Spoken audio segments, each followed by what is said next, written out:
Bonjour Aziz. Salut Lagua. Merci beaucoup d'avoir accepté mon invitation. Je suis très content de te recevoir dans l'émission. Pour les gens qui ne me connaissent pas, je suis cardiologue. Donc ça fait à peu près 14 ans maintenant que je fais de la cardiologie. Et donc j'ai lancé cette chaîne pour partager mon quotidien, mon univers professionnel, partager aux gens aussi des conseils pratiques et aussi faire participer des gens qui sont justement impliqués dans la santé cardiovasculaire. Et aujourd'hui, il s'agit de parler de sport, d'activité physique, d'encadrement, de coaching. Donc, je te laisserai me dévoiler tout ton univers, justement, ton quotidien professionnel. Et donc, voilà, aujourd'hui, on va parler un peu de tout ça. On parlera de nutrition également, d'accompagnement. Est-ce que, du coup, tu peux te présenter? Est-ce que, voilà, tu peux nous dire qui tu es et qui je tu fais? Qui je suis. Alors, je m'appelle Aziz Selouane. Je suis coach sportif et préparateur physique. Ça va faire 10 ans à peu près que j'exerce ce métier. Oui. Avant, j'avais donc j'étais plutôt dans le privé. Je travaillais en tant que commercial. Et on verra après par la suite comment justement j'en suis arrivé là, sachant qu'avant j'étais athlète de haut niveau, voilà, niveau national, championnat, etc. J'avais vraiment un bon passé d'athlète qui me sert beaucoup aujourd'hui dans mon métier. Et puis aujourd'hui, j'exerce dans Rouen, l'agglomération de Rouen. Et voilà, donc aussi bien en particulier, chez les particuliers, avec les entreprises. Et puis des athlètes aussi, que j'aide dans leur préparation physique. Je les accompagne justement en fonction de leurs objectifs pour atteindre justement une certaine performance. Voilà. Donc il y a l'angle accompagnement, prévention et puis la performance, parce que surtout la prévention sportif aussi, on va en parler de ça, mais ça nécessite justement des compétences spécifiques, surtout à l'heure d'internet où tout le monde s'improvise expert d'un domaine.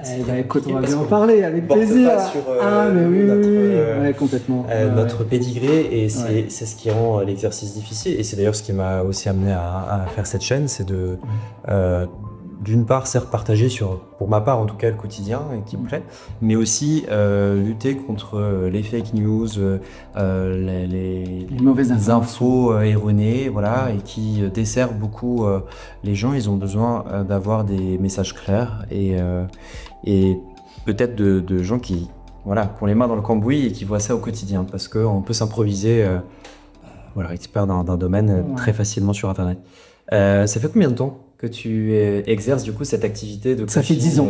On pourrait dire que tu es coach? Alors je suis coach. Alors en fait, le vrai terme, c'est éducateur sportif. D'accord. En fait, une fois qu'on a passé le BPGEPS, donc le diplôme qui nous permet, le brevet d'État qui nous permet de pouvoir avoir la carte en tant qu'éducateur sportif, donc professionnel, c'est ça le terme. Okay. Après, le coach sportif, personal trainer, préparateur physique, c'est tous ces. Mais ça veut dire la même chose ou pas? Alors, préparateur physique. Dans la sémantique. Alors, coach sport. Beaucoup de choses sur Internet, Instagram, YouTube, des gens qui justement aiment promouvoir leur chaîne et j'allais personnellement, comme je suis pas justement sur, c'est pas le cursus, donc forcément je suis pas non plus à l'aise sur ça. Je sais pas s'il y a des termes qui implique une légitimité supplémentaire par le diplôme ou des compétences, tu vois. Alors c'est éducateur sportif. C'est éducateur sportif. C'est éducateur sportif.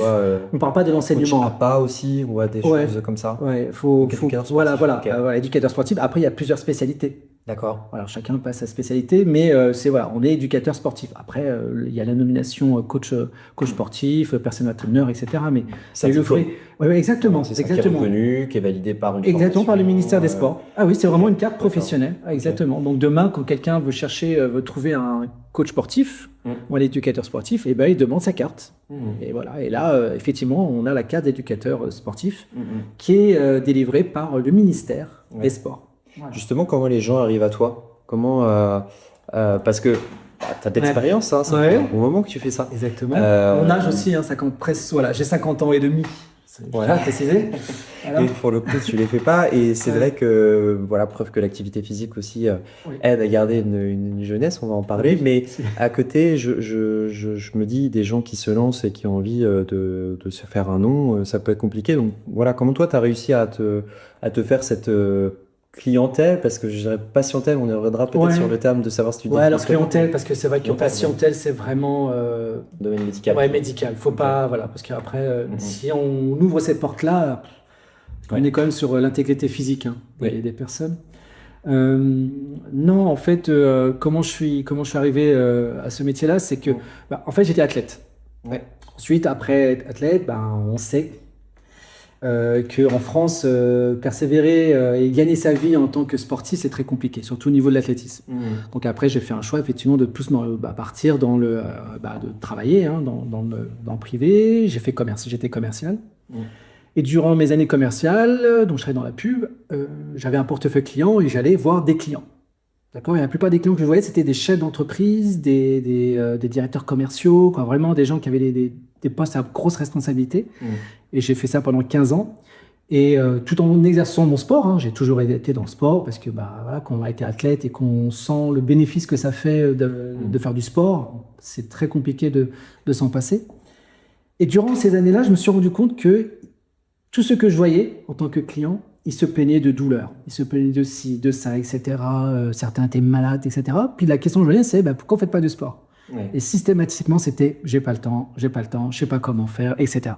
Et là, je me suis dit, bon, ok.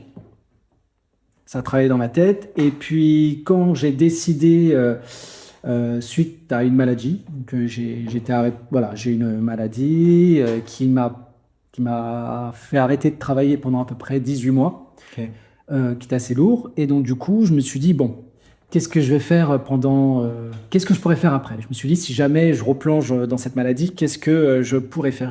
En fait, le métier qui m'a toujours plu, c'est accompagner les gens dans la santé. Et quoi ? Le sport, dans le sport. Un amour de jeunesse que tu as voulu prolonger. Exactement. Parce que finalement, tu étais athlète. Ouais. C'était quoi ton... L'athlétisme. Ouais, l'athlétisme. J'étais cours de 400, 800, donc c'est le sprint long. Donc pour ceux qui connaissent bien, c'est quand même des entraînements qui sont très durs. En anaérobie, on sollicite tout, vraiment la technique, le corps, là, prend cher. Parce que, donc on est aussi bien musclé, technique et endurant. Voilà, donc c'est quand même plusieurs paramètres sur la condition physique sur lesquels on travaille, la musculation, etc. Et c'est ce qu'on retrouve aujourd'hui quand on est... Quand tu accompagnes les gens, exactement, en fait, voilà. Et la préparation physique, la nutrition, l'entraînement, la puissance de exactement. Donc c'est toutes ces années, voilà. Et puis j'ai eu des mentors qui sont exceptionnels, comme Monsieur Niaré, je tiens quand même à le dire, parce que c'est une personne qui a suivi énormément de grands athlètes en France. Qui lui a été mon mentor en musculation, tout ce qui est technique, etc., l'intérêt de la musculation, comment le faire, le pourquoi, etc., je le dois à lui. Après j'ai eu Michel Dash avec qui j'ai commencé l'athlétisme, qui était à l'époque le TTN de l'équipe de France, au Racing Club de France. Pareil, j'étais dans un groupe où il y avait à peu près l'élite de l'athlétisme, donc on voit vraiment les meilleurs, etc. Donc on s'entraîne et puis on participe aux mêmes compétitions, etc. Ça aurait été pas intéressant en termes d'émulation. Super. C'était dur, mais c'est bien. Et puis c'était dans les années 90, donc c'était une autre époque. Et puis aujourd'hui, donc aujourd'hui, ça légitime en fait le fait que je sois en fait coach sportif. Et ça m'aide beaucoup aujourd'hui. Et quand j'ai décidé de vouloir être coach sportif, je me suis dit, si je commence, en fait, c'est là-dedans que je vais y aller. Je vais essayer de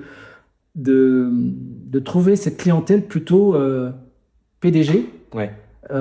Et cadre sup, vraiment ceux qui sont haute responsabilité, le stress du travail, manque de temps parce que les objectifs du travail traînent parfois le dessus, etc. Et voilà. Et aujourd'hui, ta clientèle est majoritairement aussi. Finalement, tu as gardé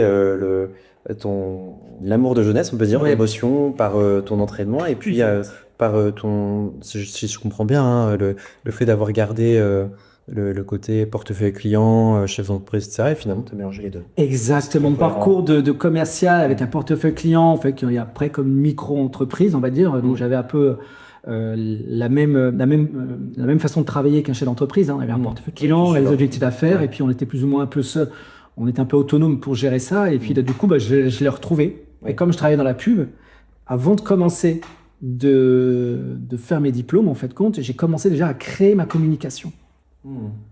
Très important parce que la communication bien faite, et puis d'avoir fait il me manquait que le diplôme, c'est légitime en fait, parce qu'en fait on se rend compte que comme tu disais tout à l'heure, il y a les influenceurs, ceux qui se disent coach, ceux qui ont découvert le sport avec 2 haltères dans une salle de sport, ça il y en a beaucoup. Par l'aspect physique. Puis certaines personnes, c'est pas tant, mais c'est vrai que quand on a 22-25 ans et qu'on a un physique très musclé, etc., et les gens se disent, ça légitime que je fais. Ça brille, on légitime. mais on se rend pas compte tout ce qu'il y a derrière. L'anatomie, la physio, le côté psychologique, la décomposition de certains mouvements, etc. Mais ça prend des années. Et c'est par l'expérience qu'on peut l'acquérir. Et j'ai remarqué, moi, personnellement, que c'est tous ceux qui ont fait un sport fédéral, football, hand, basket, qui ont vraiment eu cette espèce d'encadrement et d'accompagnement vraiment avec des staffs, etc., qui aujourd'hui sont, pour moi, attention, pour moi, ont une grande légitimité aujourd'hui en tant que coach sportif ou préparateur physique. Ouais. Ces personnes-là, on pourrait dire, ne sont pas juste sur le côté influenceur. En fait, pas du tout. Qui peut-être peut desservir, hein, encore une fois, quand on devient visible, on est nécessairement influenceur, même si c'est un terme qui, pour moi, connote plutôt négativement parce que ça suppose influencer, donc prendre parti. On peut être de bons influenceurs. On peut être de bons influenceurs, peut-être de bons conseils. Exactement. Mais moi, j'appellerais ça plutôt de la production de contenu. Oui, c'est vrai. Production de contenu, voilà, partage de contenu plutôt que d'influenceur, parce que c'est un terme une étiquette qu'on colle facilement quand on a fait des vidéos sur YouTube. C'est vrai. Mais voilà, c'est difficile de voir la bonne graine de la moins bonne sur Internet. Et puis pour le coup tu t'es fait en dehors de ces réseaux sociaux, donc complètement. Puis c'est arrivé à Rouen en fait, parce que j'étais à Paris et j'ai commencé à faire ma formation en arrivant à Rouen. En fait, je voulais me détacher de Paris et puis voilà, donc une agglomération fort sympathique. T'étais de Rouen ? Non, pas du tout. Pas du tout. Ah non, j'étais parisien. Moi, je suis arrivé, je connaissais. Paris, et voilà, je me suis dit, je voulais quitter Paris pour plusieurs raisons et aussi, en fait, le côté stress, etc. de Paris, je m'en reconnaissais plus. Voilà. Et puis j'ai découvert Rouen, j'ai trouvé ça super sympa, pas très loin de Paris, pas très loin de la mer, une agglomération à taille humaine. Et ce qui m'a beaucoup, ce qui m'a beaucoup plu, c'est les espaces verts. En fait, Rouen, c'est que tu prends la voiture ou un transport en commun, tu fais 15-20 minutes, même pas, et tu as de l'espace vert tout autour. Oui. Ce qui est paradoxal, parce que les Rouennais prennent leur voiture pour faire 1 kilomètre. Oui, alors oui, parce que c'est une agglo. Bon, après, on va parler de Rouen. On va pas parler de Rouen. Oui, voilà, parce que Rouen, effectivement, les routes se rénovent, etc. C'est une ville qui bouge et qui se développe. Donc, du coup, effectivement, cette transition. Mais c'est ça. Quand je suis arrivé, quand j'avais envie de courir, je me suis dit, c'est facile. Genre, tu t'y connais, c'est des espaces, tu vois, il y a Bois-Guillaume, Mont-Saint-Aignan, quand on sort à côté de chez moi, je suis à 16 minutes, je suis en pleine campagne, je suis à 16 minutes du Théâtre des Arts, donc pour ceux qui ne connaissent pas, c'est dans le centre à peu près de Rouen, je veux dire, bien sûr. Voilà, et puis des beaux espaces, pour ceux qui aiment le courir, le trail, etc. Il y a de quoi faire le vélo. Il y a beaucoup de gens qui pratiquent le vélo aussi à Rouen. C'est vrai que on fait une promotion de la mairie de Rouen. Ouais, non, mais c'est vrai. C'est vrai que pour le sport, franchement, moi j'ai connu Paris et l'agglo, etc. de Paris. Il y a, mais c'est l'étouffement. Oui. Quand on va à Paris, on va faire du coaching, on va dans un parc, n'importe lequel à Paris, il y a 15 ou 20 coachs avec leurs clients, puis ils sont tous les uns à côté des autres. Les espaces sont réduits et c'est vrai que le côté extérieur, et voilà, je le vois sur Rouen pour courir sur le quai, de plus en plus les personnes s'approprient les espaces. Est-ce que justement tu as l'impression que les espaces qu'on pourrait assimiler santé, on parlait de parcours sportifs dans les forêts, on voyait ça beaucoup, est assez développé sur la région? Est-ce que il y a des choses qu'on pourrait... parce que j'imagine que c'est des problématiques qu'on a en termes de promotion de la santé via l'activité physique. Est-ce que c'est quelque chose qui, de ton expérience, paraît assez... moi, je suis arrivé il y a 10 ans. Développé. Oui, alors je suis arrivé il y a 10 ans à Rouen. Donc il y avait la rive gauche de Rouen qui était pas du tout rénovée, etc. Regarde aujourd'hui ce qu'ils en ont fait. Oui, c'est beaucoup plus développé. Et tu as vu l'aspect aussi courir et des espaces pour faire du basket. Une prise de conscience. Voilà, et puis tout ce qui est musculation, etc. Je veux dire que c'est quand même pas mal. On les aurait pu faire juste des bancs, etc. Ils ont quand même mis un aspect sportif. Bien sûr, des vracs. Exactement. Et moi, là où je coach, par exemple, je coach aussi du côté de la clinique Mathilde, donc il y a le parc Gramont. Et tu as un espace et tu as un espace sportif. Ouais. Tu vois, donc c'est vrai que... Il y a quand même une notion où on voit quand même il y a quelques agrès pour...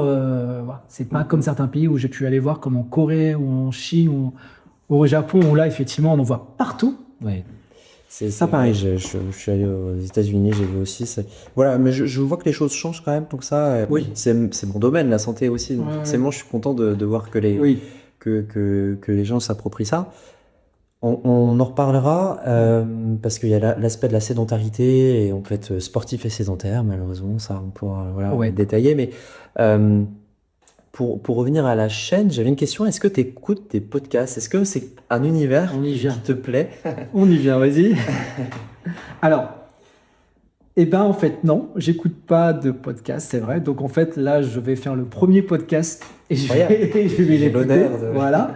Par contre, c'est vrai podcast parce que c'est un format audio. Oui. Là, on est aussi sur qui peut être audio parce que ça donne de la visibilité. Les gens, les algorithmes aussi promeuvent la visibilité. Donc voilà, faut surfer aussi sur les codes. Oui, non, mais c'est un univers qui t'inspirait pas parce que j'ai l'impression que ça peut apporter des choses aux gens.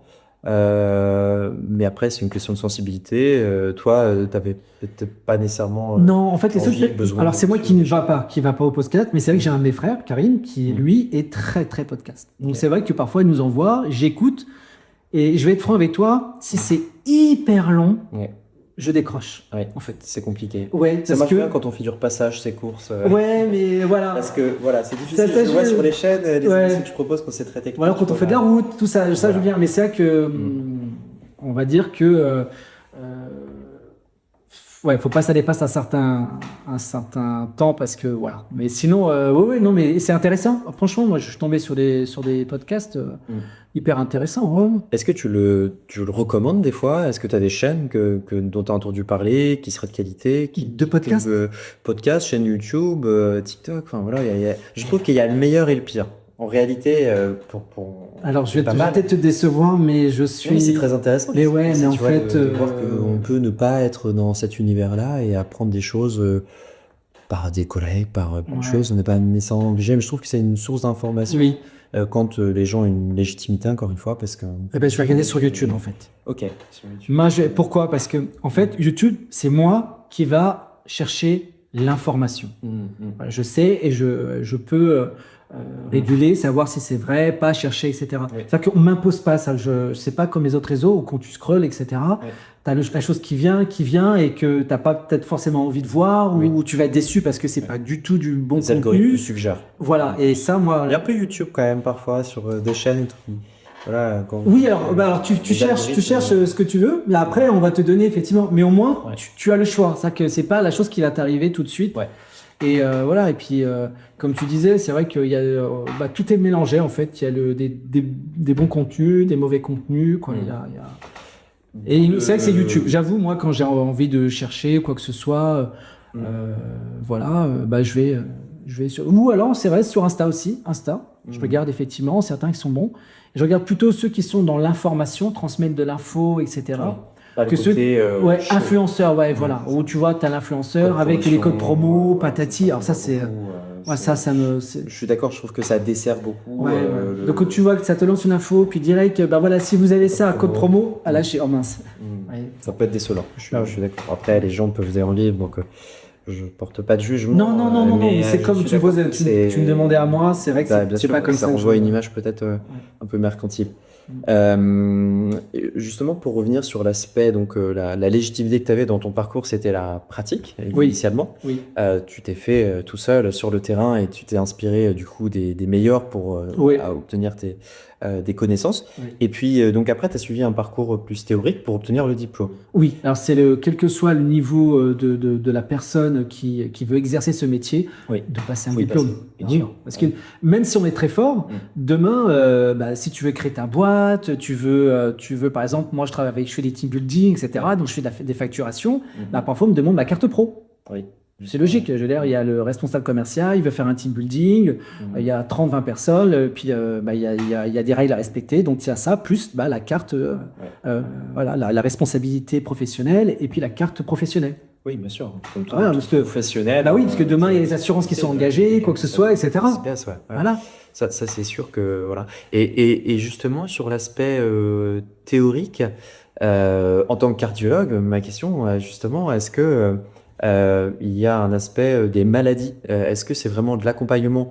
Et certains assimilent ça à du bien-être, et ce qui est une bonne chose, on va dire, mais maintenant on parle de sport santé. Et donc, si je me trompe pas, t'enseignes aussi? Donc, Alors en fait,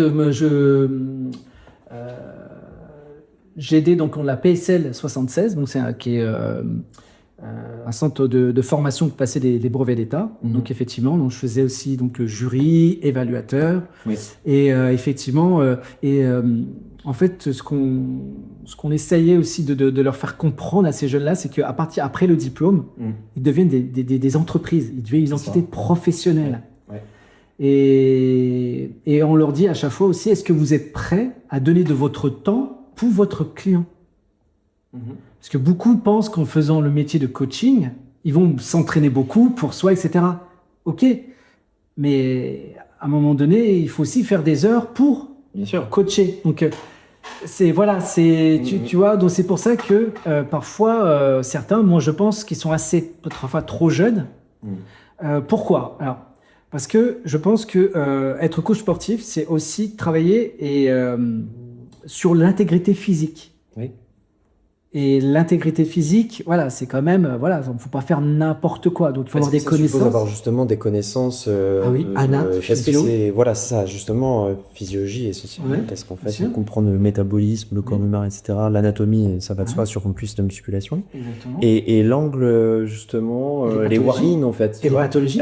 Voilà. Toutes les pathologies. Savoir des gens qui ont, ne serait-ce même que des choses qui paraissent banales, comme de l'arthrose. Oui, ou une asymétrie musculaire ou articulaire. Voilà. Et donc, déjà, ça crée des tensions. Et puis, s'agissant de la cardiologie, une insuffisance cardiaque, de l'hypertension, un diabète, quelqu'un qui a eu un infarctus, de l'arythmie, il faut comprendre. Il faut comprendre, ne serait-ce que j'imagine quelqu'un qui te parle de ces soucis de santé, d'avoir du répondant, j'imagine que ça donne de la crédibilité.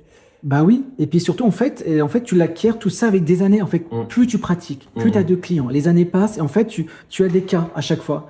Et du coup, tu te perfectionnes sur les mêmes cas que tu avais au début. Et donc du coup, tu te perfectionnes, tu apprends. Et c'est vrai que quelqu'un qui débute et qui n'a pas assez d'années en côtoyant des pathologies, des gens, etc., c'est très compliqué de se dire je saurais quoi faire. Oui.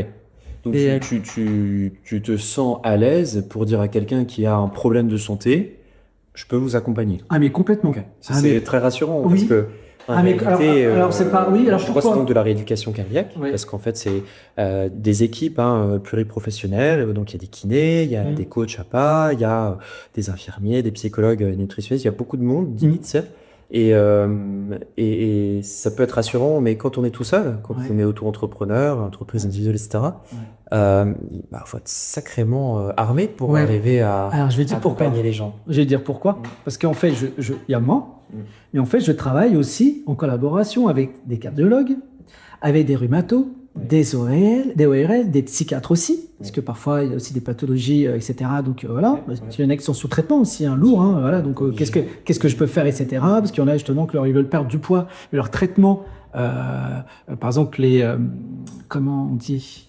les schizos, c'est pas pourquoi il y a des traitements lourds qui leur permettent pas aussi sur la déshydratation et des maladies, je suis d'accord avec toi. Tu vois, où c'est très compliqué de voir perdre du poids, etc. Donc ça, faut en avoir conscience, tu vois, pour pouvoir ne pas être frustré. Tu es là avec ton client, oui, pourtant je comprends pas, tu fais attention à ça, etc. Mais tu me mens, peut-être que tu manges pas, alors ta personne et voilà. L'appétit est modifié sous certains traitements et on peut ne pas avoir de résultats et ne pas comprendre pourquoi. Exactement. Donc du coup, voilà, ça il faut savoir. Après, j'ai rhumato. En fait, je travaille aussi. En fait, et j'ai des clients. C'est ça, on va revenir aussi, qui sont dans le milieu médical. Donc, je coach des médecins avec chacun leur spécialité. J'apprends d'eux. Et en même temps, quand j'ai besoin d'un avis, quoi que ce soit, je les envoie. Et ça, ça a toujours été quelque chose que j'ai toujours voulu, c'est être accompagné avec le corps médical, kiné, ostéo. Voilà, à Rouen, je connais des kinés, des ostéos, des cardio, des ORL, même aussi dentaires. Bien sûr. Dentistes, ortho, etc. Parce que parfois, on sait très bien que les problèmes de dents peuvent créer des inflammations, des tendinites, etc. à répétition. Hop, on soigne les dents et puis voilà. Justement, qu'est-ce que pour quelqu'un qui voudrait solliciter un coach, quelle garantie d'un professionnel qu'on pourrait, je ne vais pas dire des compétents, est-ce qu'il y a des choses qui doivent interpeller justement quelqu'un comment on peut reconnaître, parce qu'il y en a tellement en fait aujourd'hui que c'est compliqué. Justement sur Instagram, on peut être visible, on peut créer une page, avoir quelques recommandations. Carte pro. Ok. Alors, c'est une garantie. Carte pro, les diplômes, voilà. Ouais. Après, tu sais, Après, la relation aussi, j'imagine. Ben oui, parce que quelqu'un peut bien passer. mais c'est comme un psy. l'inverse, C'est comme les bien sûr. psys. Les psychologues, il y a des très bons psys qui passent avec certains patients et d'autres qui passent. Bien Donc sûr. ça, c'est... Pas plaire à tout le monde. Ah, mais et complètement, sur c'est le comme moi. Moi, il y a des professionnellement. gens avec qui j'ai pas pu travailler, puis d'autres qui n'ont pas voulu travailler avec moi. Bien sûr. C'est normal, c'est Ouais. complètement légitime. Ouais. Il y a quand même un aspect humain. Oui. Il y a une alchimie qui ne passe pas avec tout le monde. Ça, c'est tout à fait normal. Hein. La relation de confiance est là, mais je suis d'accord sur l'aspect, la façon de prendre en charge aussi dépend quand même beaucoup de qui tu es et ce que tu proposes et puis du retour. Oui, et moi j'ai remarqué que en fait, quand tu as des années, quand tu as une certaine maturité aussi Oui, psychologique, etc., ça rassure aussi parce que bien sûr. Ouais. parfois tu as des clients, en fait, on ne fait pas que du sport. Hein. On parle aussi de beaucoup de Je voulais choses. te le dire, est-ce que tu as l'impression d'être des fois aussi psychologue? Parce que finalement, les gens Alors, te partagent beaucoup. non, mais je aussi sais que beaucoup de personnes que je suis vont écouter ou voir le. Ben Ouais. oui, ils le savent, que je sais qu'ils ont le sourire, mais oui, c'est normal. On est l'humain, on est fait d'esprit Ouais. et de chair. Bien sûr. Ah, certes. Quand tu coaches quelqu'un, tu ne coaches pas que le physique. Hein. Quand tu es coach sportif, préparateur physique, et en plus, On va y surtout revenir préparateur justement physique, sous l'angle mais psychologique. énorme, mais énorme l'aspect psychologique. Et d'accompagnement, Complètement. c'est vrai. Comment les gens arrivent à toi? Aujourd'hui, quand tu as commencé, donc tu parlais de clients que tu avais d'entreprise, puis tu as voulu développer ça. Ouais. C'était bouche à oreille, c'était Là, page comment... internet qui te rend Oui. visible. Alors, Comment tu as réussi à te faire un nom? comme je t'ai expliqué, en fait, quand j'ai commencé à passer mon VTT, mon BPGEPS, pardon, comme j'ai travaillé dans la com, je savais très bien que la com était primordiale pour pouvoir se lancer dans une activité professionnelle. Ouais. Donc avant même de commencer et pendant ma formation, j'étais déjà en train de préparer mon site internet, Ouais. ma page Instagram, du contenu en fait. Hein, j'étais déjà en train, donc du coup quand j'ai eu mon diplôme, j'ai lancé ma com et puis j'avais déjà la com sur internet, etc. Il faut y passer. Il faut y passer. Il faut être visible, sinon les choses n'arrivent pas à le et ça rassure. C'est compliqué aussi. Oui, ça rassure. Ouais, ça rassure parce que demain, tu entends parler de Aziz Coaching, tu vas regarder sur internet, tu vois ce qu'il y a. Ah ça rassure. Ouais. Parce que parfois, tu peux entendre 2-3 noms. Oui. Et le fait de voir peut-être un nom qui est écrit avec tout, le curriculum vitae de la personne, etc., Et ça rassure. Et puis le bouche à oreille, j'imagine aussi, mais les commentaires, j'imagine que les gens sont peut-être plus besoin d'être dans la promotion de ton activité. C'est un tort en fait. Alors là, on va rebondir là-dessus. Depuis plusieurs années, c'est vrai que je ne demande plus, j'ai plus le réflexe de dire à mes clients de mettre un avis sur Google, etc. C'est vrai que je le fais pas parce que je suis tellement loin de tout ça, je suis tellement dans mon métier, dans l'accompagnement, dans le côté humain échange que c'est vrai que j'ai du mal à dire est-ce que tu peux mettre un avis. Voilà, c'est quelque chose que... la chose de peut-être pas en avoir spécialement besoin parce que aussi tu as l'expérience, puis les gens... mais en fait dans le monde... en fait, tu ne délègues pas ton activité à d'autres personnes, donc nécessairement c'était en one-one en fait. Donc, mais quand même, on est dans un monde aujourd'hui, on est dans une communication, donc tout en l'image, tout est question d'image, de notes, tu vois, oui. Et mais je me rends compte avec les années qui passent qu'effectivement, les gens... sont beaucoup de commentaires. Oui. Voilà, c'est une tendance. Je le vois sous l'angle du médecin. À mon sens, je pense que ça ne devrait pas exister parce qu'en fait, on ne peut pas évaluer son médecin comme on mettrait une note d'un restaurant. Voilà, il y a un rapport humain qui, je trouve, n'a pas sa place pour un commentaire. Mais je comprends que en tant que accompagnement, les gens ont envie c'est une vitrine, hein, donc il faut arriver à se projeter en se disant cette personne-là, elle m'inspire. Oui. Elle m'inspire. Voilà. Alors, le médecin est très technique, il a accompagnement humain, mais on se rend compte quand on vient le voir, que si ça ne plaît pas, on va vers quelqu'un d'autre. Alors, dans une pénurie de médecins, des fois les gens n'ont pas le choix. C'est clair. Mais en tout cas, pour toi, c'est l'inverse. C'est-à-dire, il y a peut-être. Est-ce que tu dirais qu'il y a trop de coachs? Moi, je dis, alors, franchement, c'est un truc sur lequel je regarde pas. C'est comme si on disait dans une rue où il y a que des restaurants. Tu connais la rue Audrebec, où il y a bar, restaurant. Pour toi, ça fonctionne super bien. Tous les restaurants fonctionnent. Moi, je pense qu'il y en a pour tout le monde. Chacun sa place. Ah ouais, moi, je suis pas. J'ai jamais été regardant sur combien de coachs il y a, etc. Moi, je pense que quand tu aimes ton métier, quand tu sais le faire, que tu te focalises sur ton métier, ta prestation, et puis que tu vas chercher ta clientèle. Voilà, quoi. Je me préoccupe pas de. Et puis, tant mieux. En fait, tu ne définirais pas corporatiste? C'est-à-dire engagé dans une cause autour de ton métier parce que... Ça, j'aimerais bien. Alors ça, je suis pas le seul à Rouen, je pense que certains vont se reconnaître. On aimerait bien justement qu'il y ait quand même un encadrement sur le métier parce que ça part un peu dans tous les sens. C'est ça la question, en fait. Bah ouais, c'est ça. C'est un métier, la preuve. Hein.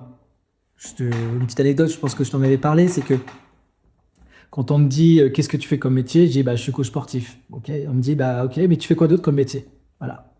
Ouais. C'est pour ça que je te pose cette question parce que je trouve que ça peut être compliqué pour des jeunes qui se lancent dans un parcours comme ça, qui veulent vivre du sport parce qu'en fait c'est leur passion initialement et en vivre c'est compliqué parce que le sport il y a quand même l'objectif de performance et on sait que passé 35-40 ans le corps ne répond plus de la même façon et les attentes ne seront pas nécessairement les mêmes pour des gens qui veulent eux-mêmes avoir des performances.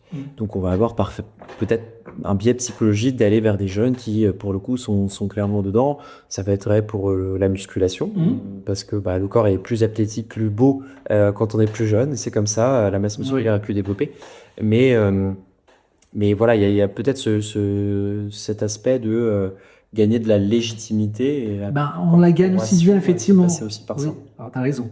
Mais on la gagne aussi quand tu as 51 ans, comme bientôt, moi j'ai un mois de mai, j'ai 50 ans et demi, mais tu vois, quand tu as 50 ans, que peut-être tu les éparais pas, mais que tu es en bonne forme, et tu te dis, ce qu'il dit, les gens pratique, aussi. Voilà, il raconte pas que des conneries, tu vois, voilà. Après, quand tu as 22, 23 ans, tu dis, il est encore jeune, c'est normal qu'il puisse... Mais quand tu... moi j'ai des amis, des confrères ou des consoeurs qui ont plus de 50 ans, etc., quand tu les vois, ils sont quand je veux dire... Tu utilises le terme confrère déjà, tu vois Oui, moi j'aime bien, moi je le dis, moi je le dis. Pour moi, je connais pas la concurrence, pour moi, elle est plutôt bénéfique pour moi, l'importance. C'est-à-dire que le métier se développe, le fait d'avoir une concurrence, c'est positif, parce que ça permet à chaque fois de se remettre en question et de se performer. Bien sûr. Et de ne pas rester sur ses acquis, et voilà. Oui. Donc du coup, moi je sais que les jeunes arrivent, etc. Il faut pas que je me laisse aller. Il faut que, du coup, ça me permet aussi à moi de rester toujours en forme. J'allais te poser la question, est-ce que tu as l'impression que il faut rester dans cette, j'irais presque à dire le culte du corps. Est-ce que les gens attendent de toi, est-ce qu'ils auraient plus confiance en toi si tu avais 20 kilos de plus? Est-ce que la forme doit servir ta cause? Alors, je te dirais, c'est comme si tu allais voir un dentiste qui avait des chicots pas comme il faut. C'est très compliqué de revenir après voir ce dentiste. Oui. Tu vois ce que je veux dire ? Les conseillers sont pas les payeurs, mais en même temps, j'entends que... Tu vois, il faut quand même avoir... légitime et la crédibilité. Oui, parce qu'en fait, ils recherchent un objectif, le bien-être, etc. Donc toi, quand tu vas préconiser des choses ou quoi que ce soit, si toi derrière, je prends l'exemple, ton coach a 20-30 kilos en surpoids. On va pas se faire des amis en disant ça. En fait, je trouve qu'on est dans une époque où justement... Non, tu vas comprendre pourquoi je dis ça. Vas-y, je te laisse finir. Ouais, tu vas comprendre pourquoi. C'est qu'à un moment donné, quand tu vas passer sur la nutrition, tu vois, c'est-à-dire, ok, mais donc, et toi Pourquoi est-ce que tu l'as plus... C'est très compliqué dans notre métier. Oui, les gens sont très attachés à la forme. Je le vois parce que les femmes médecins sont... Je ne comprends pas pourquoi. Les gens vont leur dire « Et sinon, est-ce que je peux voir le médecin ?» ou « Est-ce que vous avez vos diplômes ?» Supposer qu'elles ne sont pas légitimes. Et donc, il y a un délit autour de l'apparence, mais c'est sur l'âge. Moi, je l'ai eu. On me dit « Ah, vous êtes jeune, mais pourquoi j'ai pas un cardiologue ?» Je dis « Mais en fait, je suis cardiologue. » Donc, voilà. C'était il y a quelques années maintenant. J'ai presque 40 ans. Mais j'entends que l'apparence est voilà, sur le premier aspect, les gens vont vouloir peut-être... Parce que c'est ce qu'ils recherchent. Voilà. En fait, si tu veux... te demander, c'est pas une opposition liée au poids. C'est juste que de fait, si on veut peut-être capter l'attention des gens... je vais te donner un autre exemple. Tu vois, par exemple, dans les préparateurs physiques, ceux qui entraînent des athlètes, etc., le corps, entre guillemets, il n'a pas d'importance. Entre guillemets. C'est le savoir, la technicité et on le voit d'ailleurs. Oui, et l'expertise de la personne. Que va apporter, on le voit, c'est différent. Celui qui est sur le bord de la piscine. Voilà, par exemple, ou dans les pistes d'athlètes, qu'on les voit, tu vois. Voilà, chacun a sa place, à sa façon. Exactement. Et là, on va écouter, boire les paroles, et voilà, et c'est c'est les athlètes qui pratiquent, et eux écoutent. Et voilà, les techniques, tu montes, les jambes, tac, ton attaque de pied, voilà, donc c'est statiste, donc c'est pas pareil. Quand une personne vient voir un coach sportif, parce que il s'identifie, moi ce que je veux, c'est perdre du poids, patati, etc.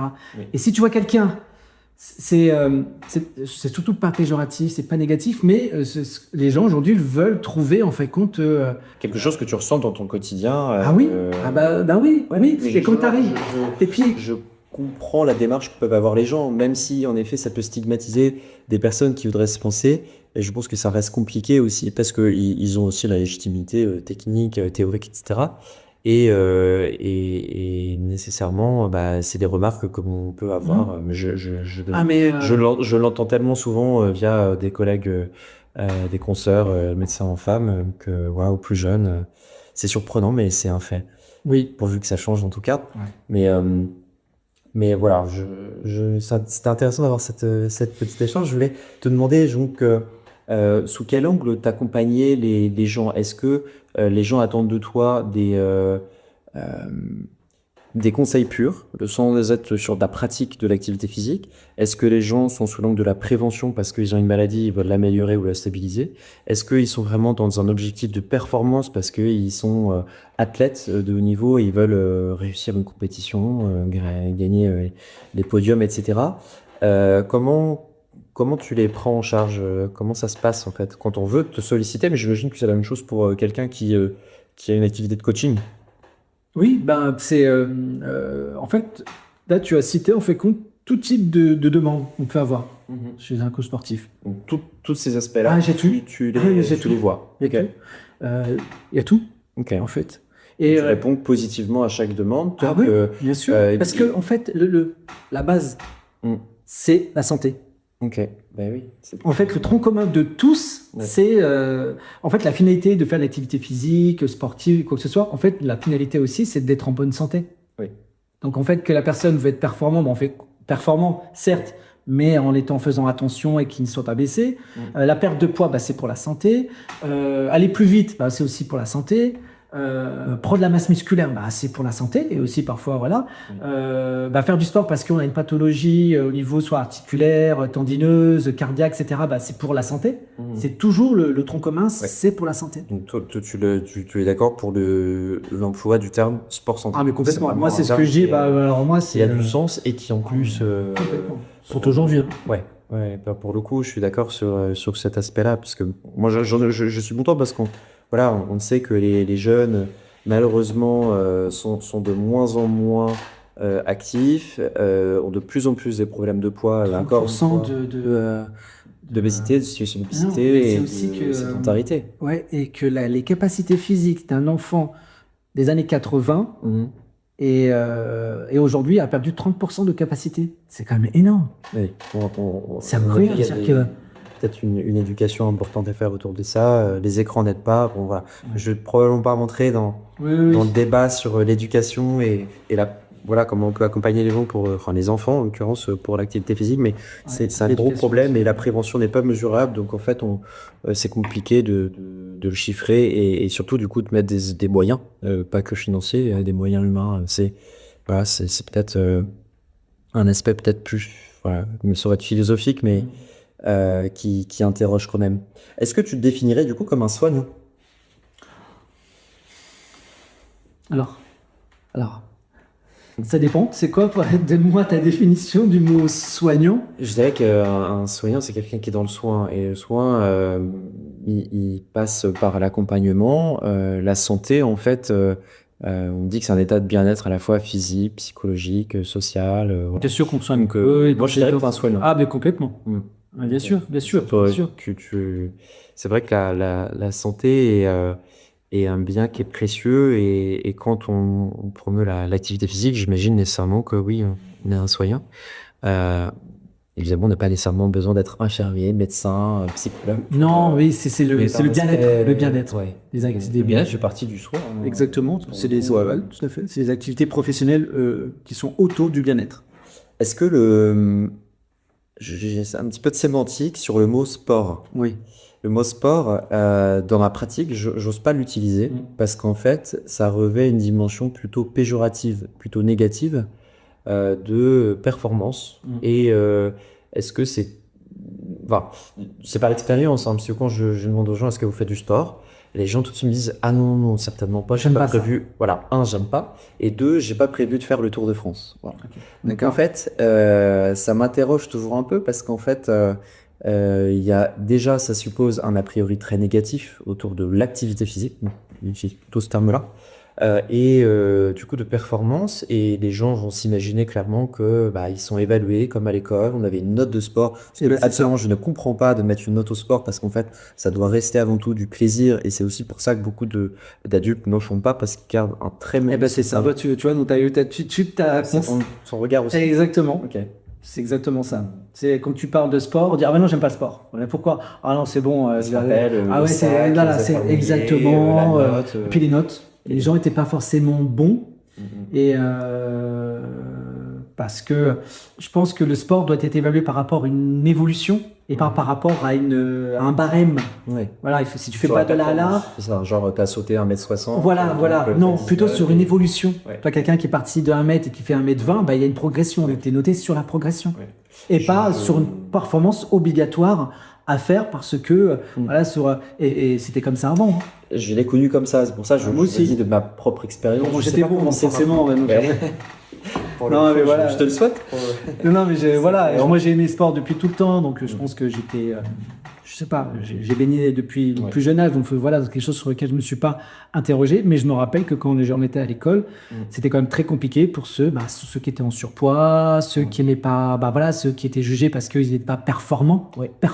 C'est ça. Et ça crée beaucoup d'anxiété. Moi, je le vois aussi chez des jeunes parce que je prends en charge aussi des ados. Je travaille des psychiatres et voilà. Mais quand je parle d'activité physique, c'est compliqué parce que ça crée beaucoup de pression, de regard des autres, de jugement, d'auto-jugement, mais aussi de jugement par le corps enseignant. Ou, voilà. Et voilà, je ne sais pas comment on peut arriver. Moi, je dis activité physique. En fait, je dis une activité physique. En fait, c'est bouger. Voilà. Donc, je ne vous demande pas de faire du sport. Je vous demande de faire une activité physique. Ouais. Et ça passe mieux. Ouais. Est-ce que tu pousses les gens à se dépasser? Est-ce que justement, il y a la notion de performance à un moment qui passe par l'accompagnement? Voilà. Est-ce qu'il y a, j'imagine, il y a le plaisir, parce que ton but, j'imagine, comme entreprise, c'est que les gens gardent une bonne expérience. Tout à fait. Et là, je sais que ceux qui vont regarder, certains connaissent que je... Mais si tu as une bonne expérience, tu reviens. Oui. Si tu es martyr... Non, je ne suis pas... Alors, non, mais je sais que ça va faire rire certains parce que on me connaît tout gentil, mais comme je suis... Mais voilà. Tu peux rentrer un peu dans le dur et il le demande. Tu le sais parce qu'en fait, les gens veulent aussi s'améliorer. J'imagine que s'ils viennent, ils ont un aspect de santé. Et nécessairement, je le dis parce qu'en fait, quand je fais des épreuves d'effort, les gens très vite, quand ils commencent à sentir une difficulté, ils s'arrêtent. Alors que mon but, c'est de les pousser au maximum de leur effort pour voir ce qui se passe, justement en supposant qu'au maximum de leur effort, a priori, il ne se passe rien, donc on peut les encourager à aller au moins jusque-là, au-delà, on ne sait pas trop. Mais donc, je le vois très vite parce qu'en fait, les gens disent « Ah, c'est dur », ils arrêtent. Alors ça, ok. Toi, est-ce que donc, c'est très intéressant ce que tu dis, qui te pousse justement à leur dire « Écoutez, vous êtes bien, vous vous sentez plutôt en forme, vous êtes peut-être au-delà de votre zone de confort, mais c'est ça qu'on va essayer de viser pour améliorer les choses, pour que derrière vous soyez mieux. En fait, on y va progressivement. Okay. Pas déjà sur un bout de corps, alors. Non. En plus, alors il y a ça aussi, c'est que les gens ont peur de ça en fait. Ouais. Alors ce qu'il faut savoir, c'est que quand tu es coach aussi, avec l'expérience, il faut que tu connaisses en fait compte les adaptations. En fait, le métier, tu t'adaptes tout le temps. Tout le temps, tu t'adaptes. C'est-à-dire que imagine, tu as un groupe et tu partais sur une séance, tu te rends compte que ce que tu avais prévu ne sera pas forcément la même chose. Donc, il faut que tu sois en permanence. Parce qu'il peut arriver qui va te dire, j'ai un petit peu mal à l'épaule, j'ai un petit peu mal ici. Donc, dans ta tête, il faut que tu aies une espèce de bibliothèque. Dis, ok, ok, tu vas faire ça à la place, mais tout de suite. Et ça, avec l'expérience, tu vois, en fait, quand j'ai des groupes, etc., quand je pose la question, tout le monde va bien, alors quel bobo. Voilà. Toi, ça va? Qu'est-ce que tu as fait, etc. Ok. Parfois, je vois, parce que je connais aussi, parce que j'ai des clients que je vois toutes les semaines. Et je dis, toi, tu as quelque chose. Pourquoi? Tu boites. Ah, tu l'as vu? Oui. Tu vois, tu te tiens comme ça. Alors, d'habitude, tu te tiens pas comme ça. Qu'est-ce que tu as fait? Qu'est-ce que tu as? Voilà. Et ça, tout de suite, tu dis, ok. Donc, et en fait, il faut que ce que tu vas proposer soit tellement fluide que en fait, qu'ils aient l'impression que tu n'as même pas réfléchi. que tu as ton scan. Allez, donc total. Tu ressens aussi. Mais tout de dans quel suite, état d'esprit tac, les gens voilà, sont. ok, donc pendant que, ok, très bien, toi, t'as l'idée carrée, ok, bon, bah, on va faire ça. Et en fait, rien de faire comme ça, en fait, ils se rendent compte que, bah, en fait, voilà, bah, ils sont rassurés parce que tu sais que, parce que parfois, quand t'as mal, certains clients, quand ils ont mal, ils disent, bah, je vais pas venir parce que je vais souffrir. Ouais, Alors, quand ils savent que ton coach va s'adapter, quoi qu'il en soit, tu seras capable de le faire. Je voulais t'amener à ça parce qu'en fait, les gens ont beaucoup de craintes, mais moi, c'est une phrase que je dis assez souvent à mes patients, c'est de leur dire, écoutez, s'agissant de l'activité physique, vous regretterez jamais d'être allé courir, si on prend la course à pied. Par contre, vous pourrez en effet regretter de ne pas y être allé. Alors, ouais, exactement. Et donc, c'est vrai que souvent, ils disent, c'est vrai, j'avais pas vu les choses comme ça. C'est-à-dire que pour faire de l'activité physique, j'aime bien courir, mais quand il pleut, clairement, j'ai pas envie.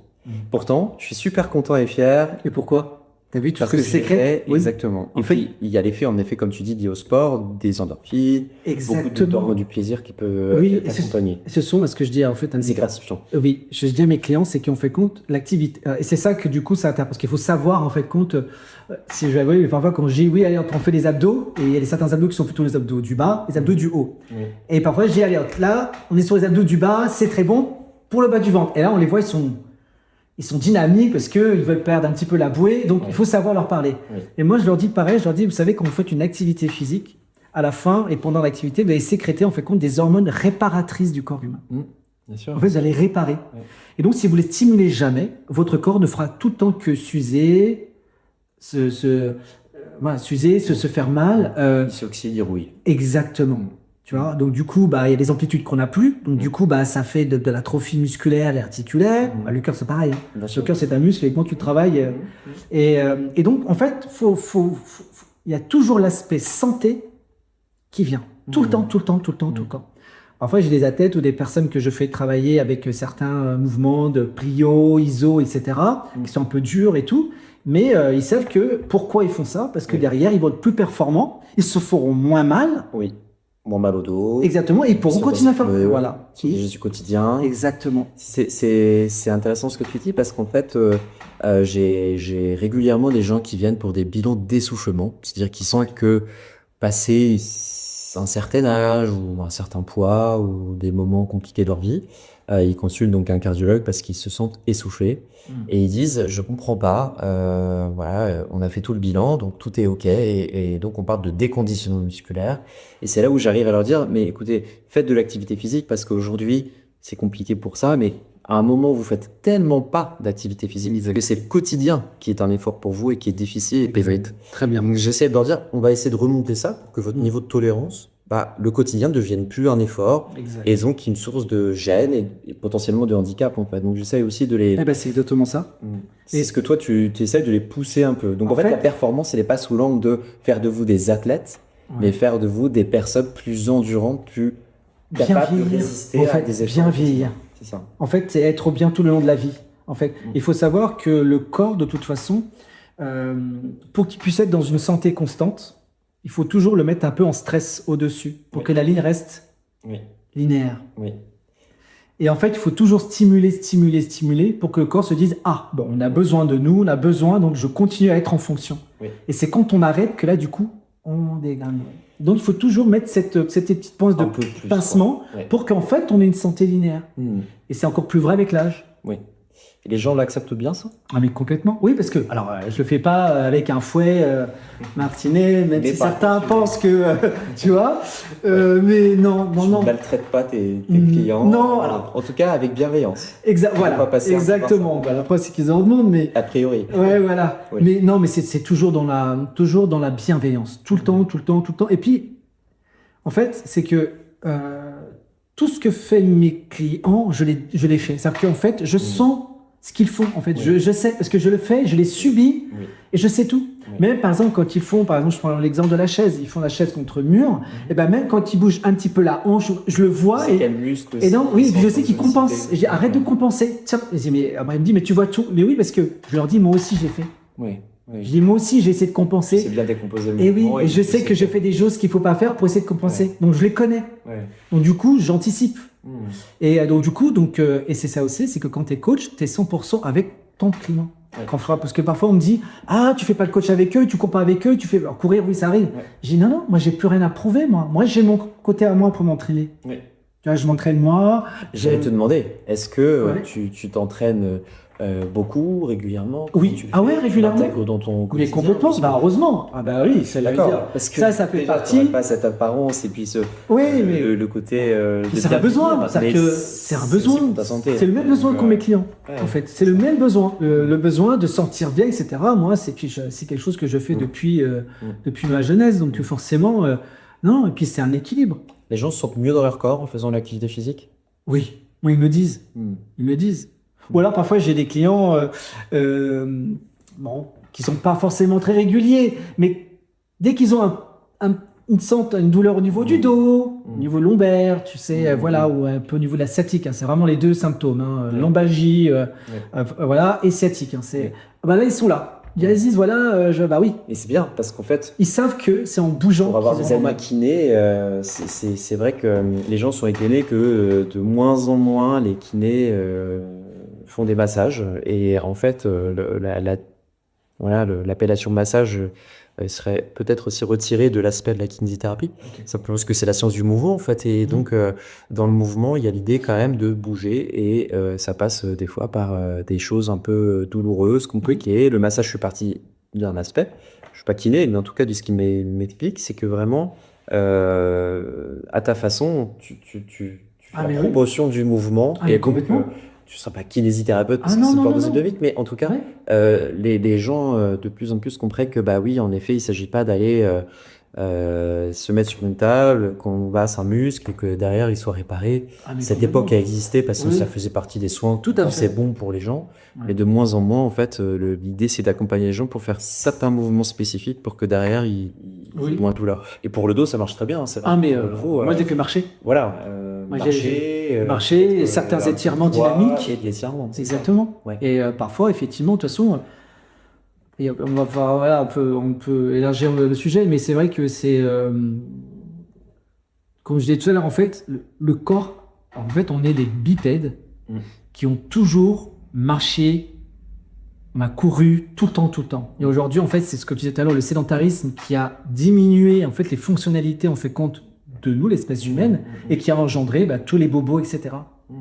Et en fait, moi, je les vois une fois par semaine, mais c'est leur seule heure. Tu te rends compte? Leur seule heure de sport. Ils le font pas à côté? J'allais te demander. Et le temps 2, parce que c'est quand même confortable. C'est vrai que on est accompagné, comme on dirait, faire une séance, même un ciné, on définit un temps. Donc le sport, pourquoi pas. Mais j'imagine, par exemple, quand on est aussi chez un kiné, on a une douleur musculaire, machin, dire là aujourd'hui on fait ça, on apprend à bien faire le mouvement, mais derrière il va falloir le faire chez soi. Est-ce que c'est quelque chose que tu vois, les gens le font Alors il y en a qui le font pour l'effet groupe, pour le côté bien-être, comme tu disais, quand il y a du coaching, il y a ce côté toujours. Mais oui, accompagnement, juste l'accompagnement, mais derrière tu leur apprends pas à voler leurs propres ailes spécifiques. Si, c'est le but. C'est le but. Mais en même temps, tu sais, c'est comme un athlète. Un athlète ou à un niveau, il sera toujours accompagné. Il sera toujours accompagné. Même si c'est le meilleur avec les capacités physiques hors normes, comme Usain Bolt, qui avait déjà des prédispositions physiques, mais il n'aurait jamais été sans l'accompagnement. Tu vois. Et donc, tu as des gens, ils savent très bien que s'ils veulent continuer, parce qu'ils aiment un peu la performance, le dépassement de soi, etc., c'est comme moi. Moi, si je veux faire du dépassement de soi, si je veux courir un peu plus, je demande à un ami ou un runner, pour courir. Je ne courrai jamais aussi bien ou si un peu plus au-dessus de ma zone de confort que si je suis en groupe, en fait. Tu vois, ou si je suis accompagné. Et donc, du coup, c'est ce que recherchent aussi les... Par exemple, j'ai des clients, on me dit, nous, on fait la séance un peu que tu nous fais, mais c'est jamais pareil. Parce que tu n'es pas là. Moi, je fais, parfois, je prends un exemple, on fait un gainage 1 minute 30, eux, ils vont faire 1 minute. Certains abdos, ils vont arrêter parce que, ils vont enchaîner sur le prochain sans aller jusqu'à vraiment la sensation, ce qu'il faut. Moi, du coup, je n'arrête pas. Tu vois. C'est tous ces petits détails-là qui font qu'effectivement, on sent que le coach est nécessaire. Oui, il y a l'aspect plaisir, il y a l'aspect peut-être aussi social, je dirais. Les gens aiment bien l'effet groupe. Je le dis parce qu'en rééducation cardiaque, j'ai pas un patient qui m'a dit j'ai trouvé ça nul. parce que dans la rééducation cardiaque, les gens ont une maladie et donc par l'activité physique, en fait, ils vont stabiliser ou améliorer leur maladie et leur santé de manière générale. Mais les gens sont parfois réticents et donc on essaie de trouver les mots, les accompagner, leur dire essayez, vous verrez bien, et ils y vont. Et souvent les gens qui arrêtent, c'est plus pour des contraintes aussi de vie de famille ou professionnelle. C'est compliqué parce qu'il faut arriver à caser ça. C'est ça que je te disais tout à l'heure, parfois c'est une par semaine. Voilà, et donc c'est compliqué, c'est vrai. Voilà. Alors par exemple, tu vois, tu me disais, ils viennent te voir, on dirait, ils payaient pour avoir une prestation, on peut l'appeler sur un aspect vraiment. Monsieur, c'est ça. Ça reste le cas. Mais moi j'ai des difficultés pour mes patients pour les intégrer dans une démarche d'activité pour le quotidien. Là, j'imagine les gens qui viennent te voir, c'est dans un objectif santé, parfois performance, mais en tout cas, ils savent pourquoi ils viennent, ils sont contents de venir, il y a une bonne ambiance, ils voient des résultats, et donc, voilà, ça les aide. Mais moi, j'ai du mal à les intégrer. Typiquement, je vois un patient en consultation, je dis, des petites choses au quotidien, comme prendre les escaliers au lieu des ascenseurs.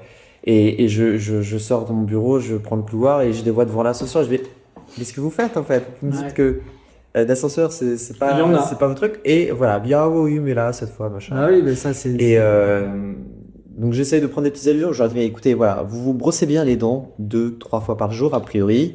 Ça n'enchante personne de faire ça. Pourtant, vous le faites. Parce que vous puez du bête, parce que vous avez les dents. Éviter d'avoir la carie. Et donc, les gens le font. Et je suis toujours surpris de savoir pourquoi les gens ne l'intègrent pas davantage. Est-ce que tu as une explication pour ça? Pourquoi ils vont pas. Alors.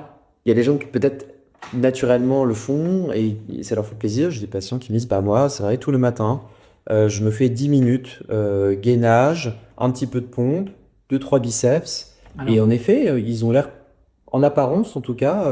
Alors ça, je l'ai plus en fait avec les gens qui avaient déjà une sensibilité sportive avant. D'accord. Parce que tu as l'impression qu'il faut les éduquer, les accompagner pour leur dire ça peut faire partie de votre quotidien. Mais complètement. L'image va changer. Oui. Et en fait, ça, en fonction des clients, ça peut prendre plus ou moins de temps. T'en as, c'est quand ils vont commencer à avoir les résultats, etc., qui vont se dire, donc j'en veux plus. Tu vois. T'en as d'autres, par exemple, où ça va être un peu plus lent. Voilà, c'est en fonction de chacun, en fait. Mais ce que j'ai remarqué, moi, en 10 ans, ce qui a fait que les gens prennent moins de temps pour le sport, c'est l'activité professionnelle. Ok, ouais. Moi, je le dis clairement, moi en disant, et c'est ce que je dis à tout le monde, je dis, moi, c'est incroyable le poids. Peut-être aussi sur des mais parents, beaucoup plus le travail. des enfants, le travail. La pression du travail, les horaires à rallonge, tout ça, c'est un truc de.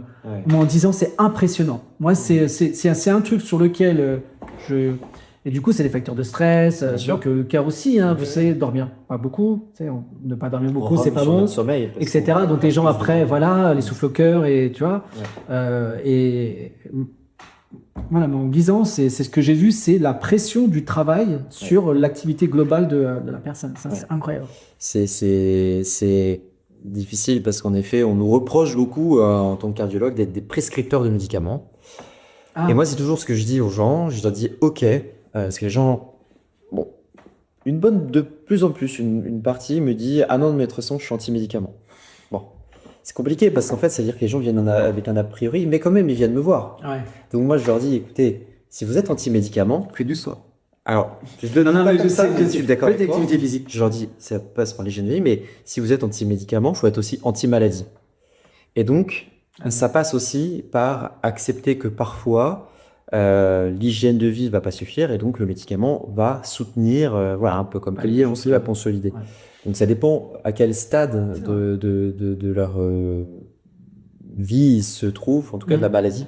Mais évidemment, quand on est médecin, le but c'est pas de prescrire des médicaments, c'est de les accompagner, de leur donner des clés pour qu'ils aillent mieux, et ça passe très souvent parce que la chaîne que j'ai, et notamment l'émission sur le cholestérol, je me prends des rafales, des bombardements de dire vous êtes un prescripteur de médicaments achetés par les labos, etc. Je m'en fiche de ces critiques-là, elles ont le droit de le penser. Par contre, là où je suis pas d'accord, c'est qu'en fait, un moment, le médicament il est là pour justement éviter une complication encore plus de leur. Donc l'activité physique, elle fait partie des choses, mais force est de constater que c'est dingue quand même. ils sont pas trop dedans en fait. Mais non, alors que ça coûte la nutrition. pas de faire un peu de marche, de courir. Voilà. Et je suis toujours un peu. Pour ça, je voulais ton avis parce que je me dis, j'imagine qu'on fait, je vais pas dire mal, mais pas assez bien. Néanmoins, quand on est médecin, on nous reproche de pas faire assez de prévention, mais on manque de médecins, donc nécessairement, je vais pas avoir suffisamment de temps pour accompagner les gens. Et du coup, je suis très content d'avoir des professionnels qui, du coup, sont compétents pour accompagner les gens pour ça. Ça va être toi, ça va être des kinés, ça va être des professionnels du soin qui peuvent justement aider les gens là-dessus. Une diète, psychologue, tabacologue quand il s'agit d'arrêter de fumer, parce que toutes ces je les ai évidemment pas aussi poussés pour les prendre en charge, mais j'ai les formations, les connaissances qui me permettent de le faire. Je serais à l'aise pour faire en tout cas les bases. Mais par contre, c'est vrai qu'on manque de temps, de moyens et c'est compliqué. Donc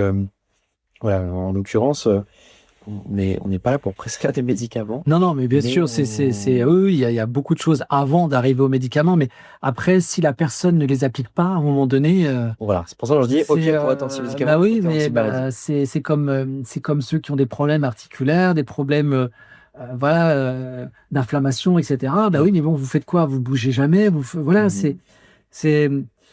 Toi, tu vas essayer de leur faire prendre conscience. Oui. Oui, alors déjà, quand on vient à moi, comme demande, c'est que voilà, déjà, il y a la conscience. Ils sont réceptifs à, on pourrait dire, la critique et... Oui, mais après, la critique, c'est pas forcément une critique, c'est juste un constat. C'est ça. En fait, ce que je vais leur dire... Les gens sont très réacts et je les comprends, hein. C'est sûr qu'ils sont pas là pour se faire engueuler. Quand quelqu'un vient me voir en me disant, je fume, mais voilà, c'est ma première question. Est-ce que vous avez envie d'arrêter? S'ils me disent oui, on va essayer de trouver des moyens. S'ils me disent non, mais cherchez pas, je vais pas aller. Non, j'ai pas ce rapport-là, moi, avec. Voilà, j'ai jamais eu ce rapport. Mais je voulais avoir ton avis sur ça. Comment les gens vont recevoir l'idée de dire, voilà, on m'a dit qu'il fallait que je fasse de l'activité physique, je sais pas comment faire, je viens vous voir parce que j'ai besoin de conseils.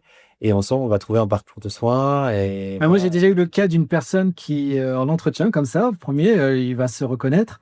Il m'a dit direct dès le début, moi de toute façon tu me feras pas courir, j'aime pas courir, etc. Je dis, okay. Alors tu me dis ça à moi, coureur, j'ai dit oui. Donc on a essayé de déballer. Les croyances en avant. Je pense qu'il se reconnaît et aujourd'hui il ne fait que courir. Aujourd'hui il peut pas s'empêcher de courir, il fait des trails, partout il va quand il voyage, etc. On le voit, il a même fait une partie de l'ascension du Mont Blanc, etc. Donc, tu vois, voilà. Est-ce que tu as dû lutter contre ça, ces croyances qui peuvent être de dire... Moi, je le vois sur les gens qui veulent perdre du poids. Ils vont me dire, de toute façon, on a toujours été gros dans la famille. C'est les phrases que j'entends. Hein. Alors, on a toujours été. Je vais te dire ma réponse. Etc. J'ai jamais fait de sport. De toute façon, je ne peux pas faire de sport. Okay. Et donc, c'est ces croyances-là qu'il faut arriver à dépasser. Et j'entends que les gens ont des problématiques, voilà. Mais à nos sens, on peut tous, même avec une jambe en moins, et il y a plein d'exemples, fort heureusement, faire de l'activité physique. On peut tous faire quelque chose. Il s'agit d'y trouver du plaisir. Il s'agit aussi d'être accompagné pour adapter, comme tu disais. Mais c'est compliqué pour que les gens sortent de ce schéma-là de dire j'ai toujours. Voilà. Déjà, quels mots toujours, jamais. C'est exactement. Moi, je leur dis, vous savez, j'ai dit, ok. Je dis, mais vous savez que parfois, il y a deux personnes fortes physiquement ne font pas forcément des enfants forts. Après, il y a des enfants, des personnes qui sont, on va dire, ecto, fins, exectomorphes, mais qui font parfois des enfants obèses. Donc, voilà, donc c'est pas forcément... mais je leur dis, vous savez que vous bénéficiez à peu près entre 7 et 8% des facteurs génétiques de vos parents. Tout le reste, c'est l'épigénétique.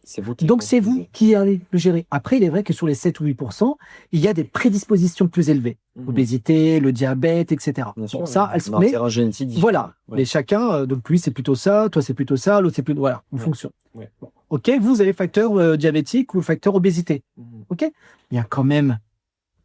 Allez, 92, allez, vas-y, 90% du reste sur lequel c'est vous qui allez le définir. Faut que les gens, en effet, arrivent à se... Et ça, moi, je leur dis, je leur fais expliquer. Psychologiquement, arrivent à voilà.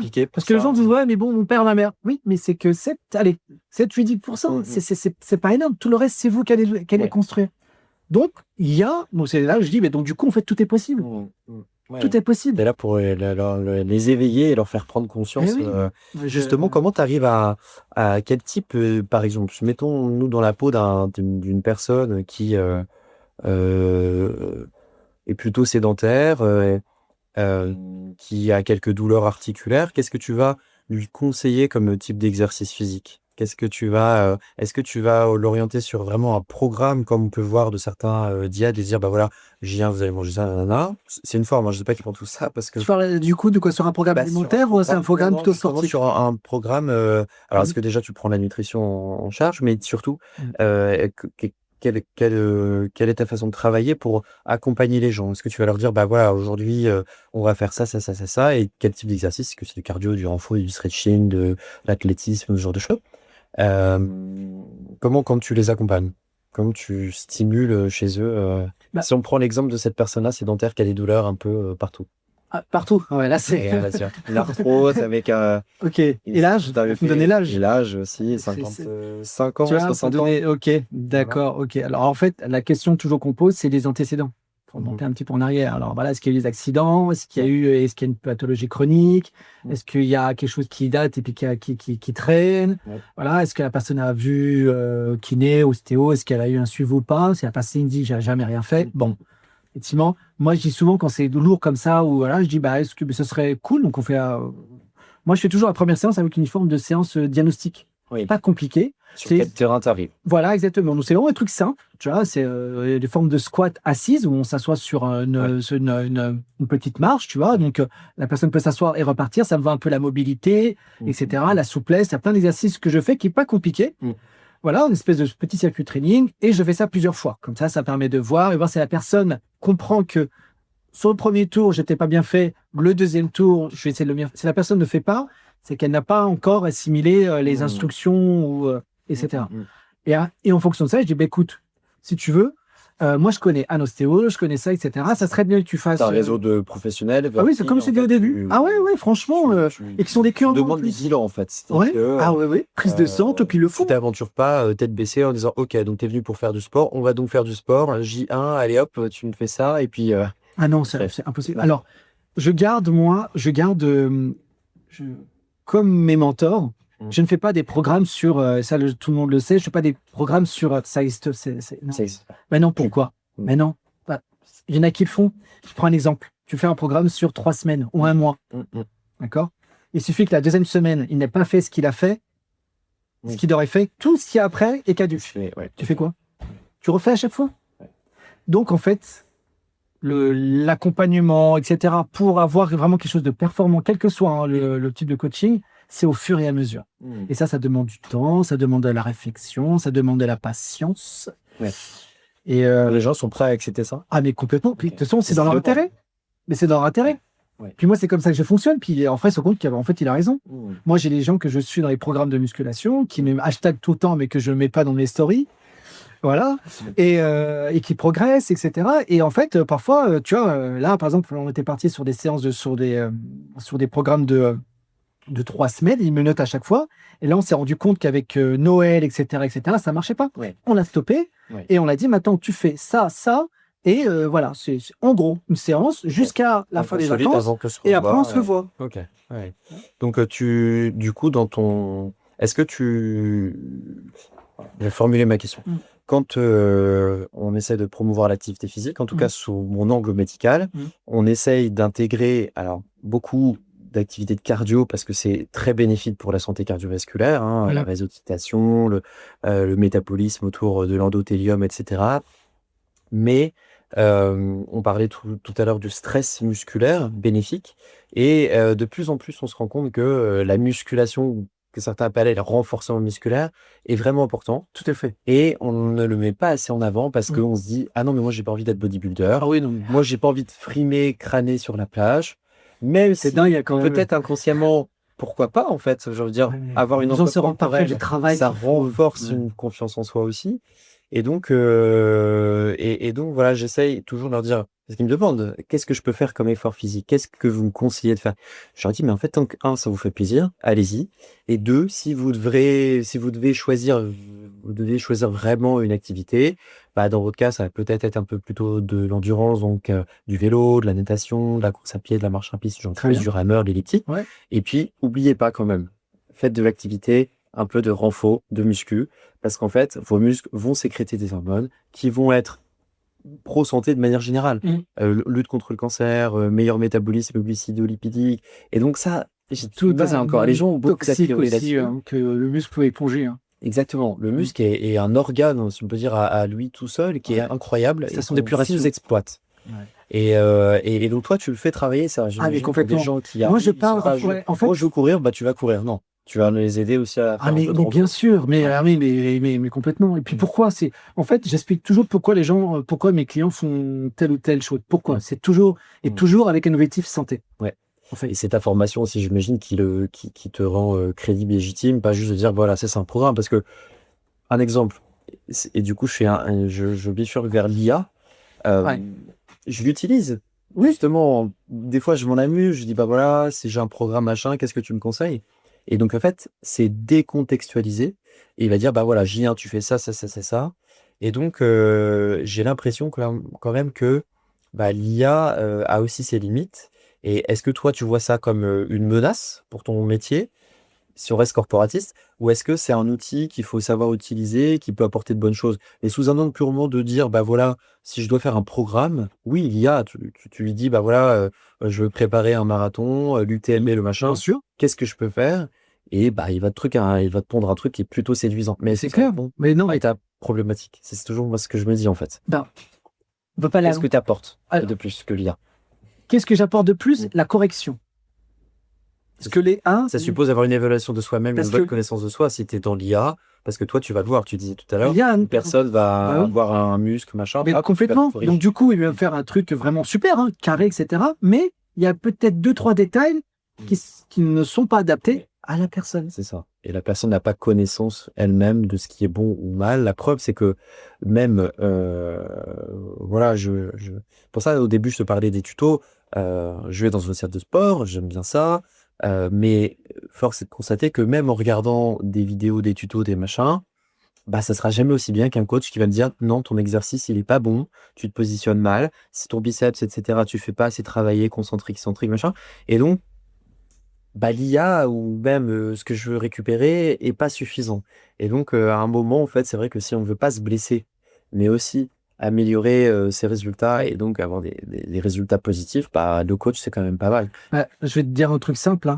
L'IA, c'est super, je suis d'accord. Mais moi, j'ai des personnes qui veulent de l'humain. C'est ça. Donc, même si l'IA est beaucoup plus performant, on va dire, imaginons, il y a des gens qui veulent. De toute façon. C'est même pas qu'ils sont prêts, c'est que les gens veulent quand même rester dans l'humain. Ouais. Parce que là, mais il y a une tendance, je le vois. Oui, mais c'est qui est tendance. Là, du coup, là, on est dans une tendance qui est pas bonne. Parce que ça veut dire, du coup, on décrédibilise l'homme, en fait. Et du coup, on sert à quoi? Parce que si tous les métiers sont substitués total par l'IA, on fait quoi? Oui, non, mais tu vois ce que je veux dire? Complètement d'accord. Parce que c'est notre essence même d'avoir de l'émotion et puis aussi d'échanger entre nous. On est des agrégaires, donc on a besoin. Mais donc l'IA, c'est très bien pour faire des choses, mais c'est bien, mais pour accompagner l'être humain. On est quand même des hommes, des êtres humains avec un grand H. Tu l'utilises dans ton quotidien? Non. Ok. Non, mais c'est non, parce que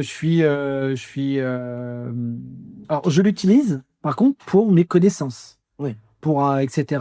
Tu vois, voilà, ça, voilà. Mais je l'utilise pas pour adapter un peu. Pour adapter. Ah non, okay. Non. Voilà. C'est-à-dire que je prends les infos, les nouvelles techniques, les nouveaux, etc. Puis j'adore parce que du coup, moi, je lis beaucoup.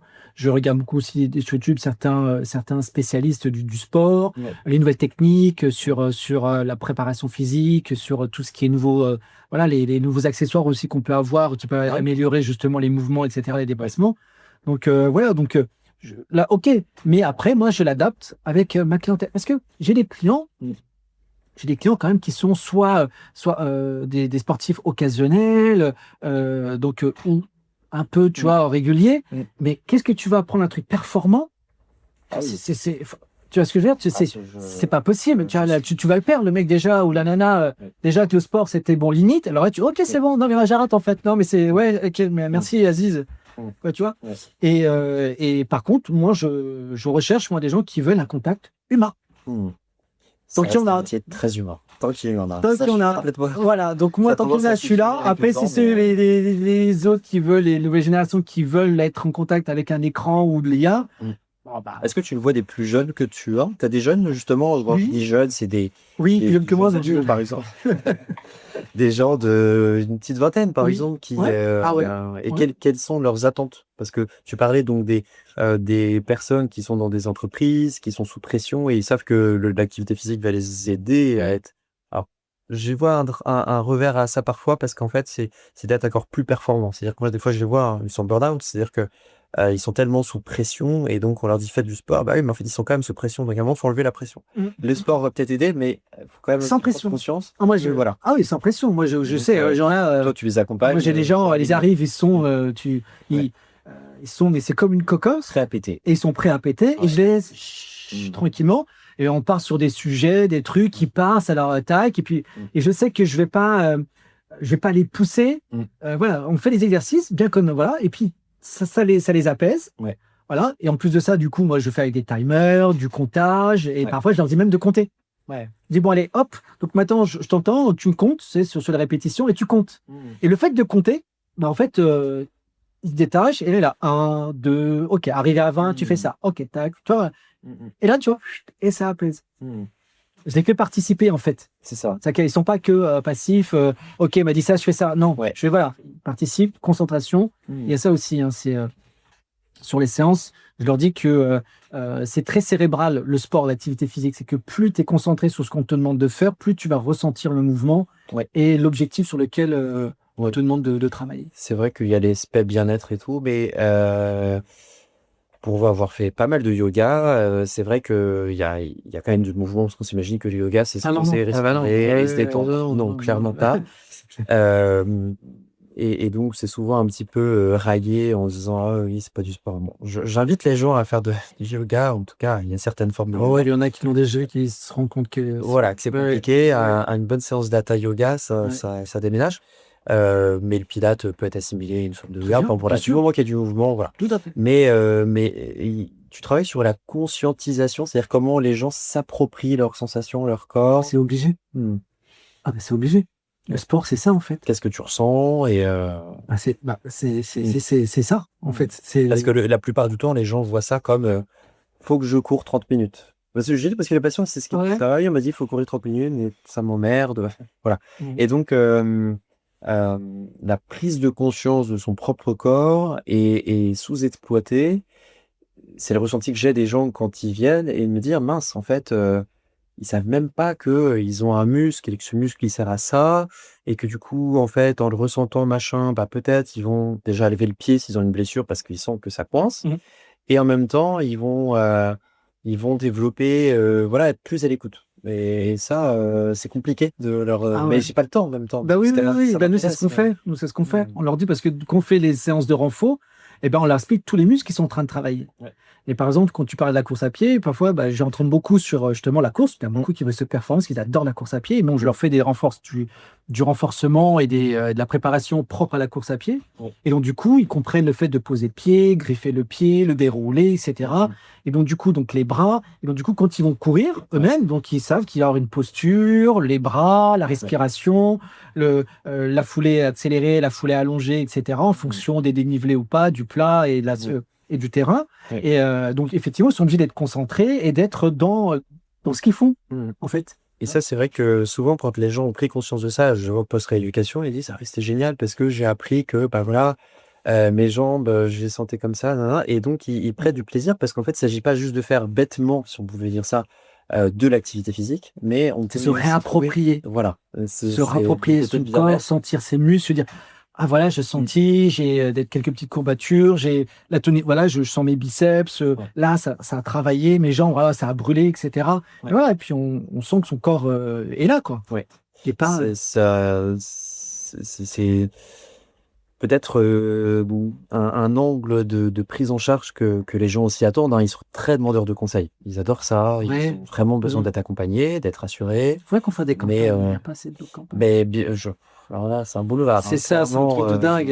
On fait pas beaucoup de promotion de l'activité physique, bouger, le sport. Alors ça, moi, c'est un truc...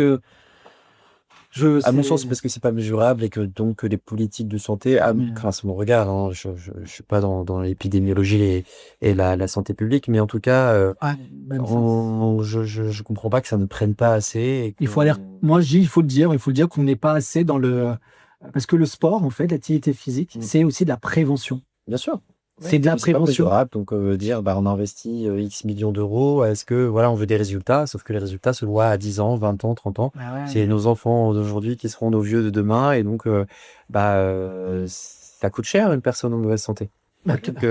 L'activité physique a cette particularité quand même d'apporter des bénéfices sur tous les aspects de la santé, tous les aspects. Il n'y a pas une chose, voilà. Je vais aider les gens, mais donnez-moi un effet négatif de l'activité physique.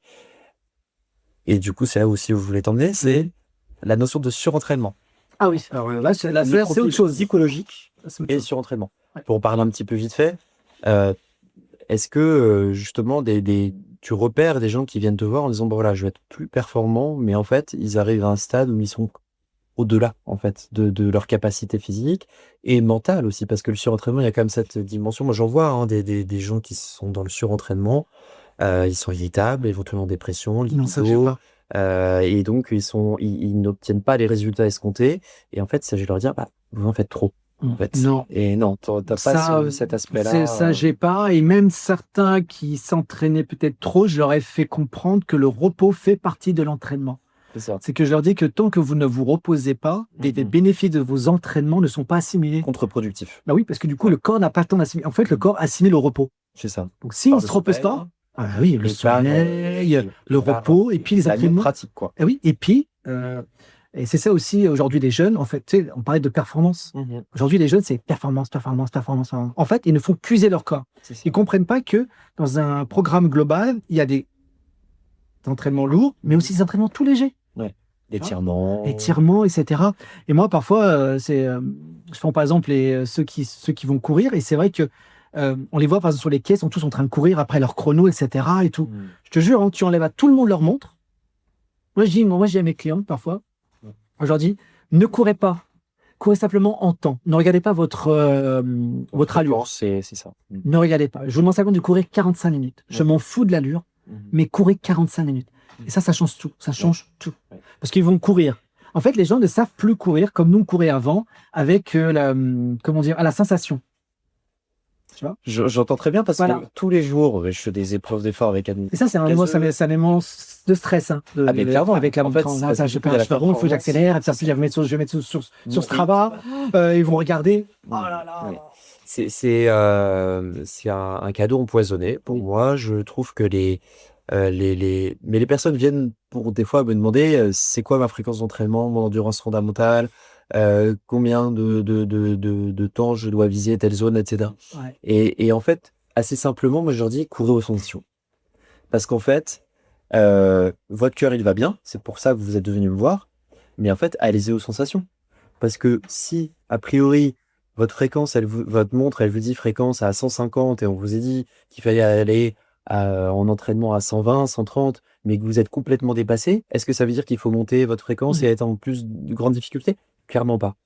Et du coup, on en oublie vraiment cette notion de, en fait, comment je me sens à l'instant où je suis en train de courir, parce que les gens qui courent beaucoup, et ça, tu pourras me dire si tu le valides, c'est qu'ils arrivent à, globalement, en fonction de leur niveau de respiration et de difficulté, ressentir dans quelle zone ils sont à peu près. Ils n'ont pas besoin de montre.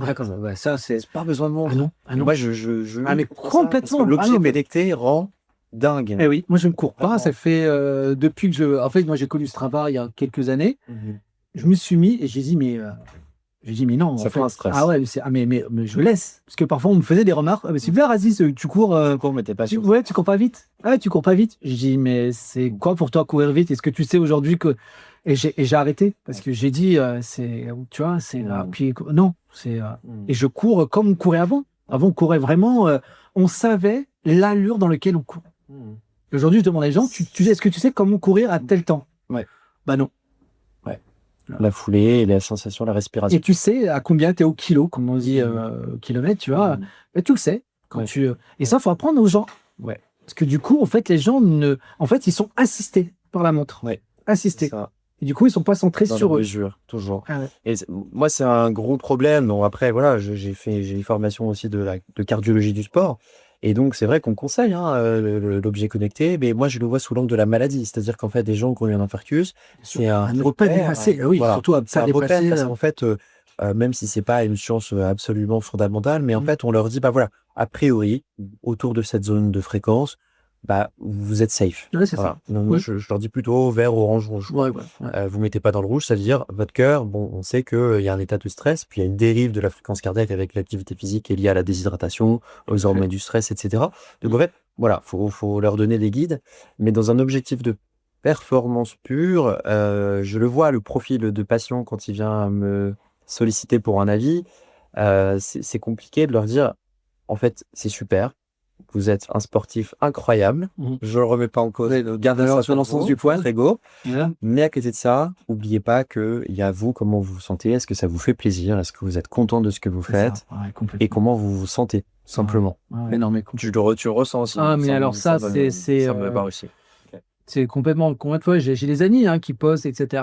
Et je revois à chaque fois sur la même allure. Je dis, je te connais, c'est quand même une allure qui est assez rapide. Et tu ne fais tu ne cours que comme ça. Ouais. Ça t'est déjà arrivé de courir un peu plus lent, vraiment beaucoup, beaucoup plus lent? Je fais non.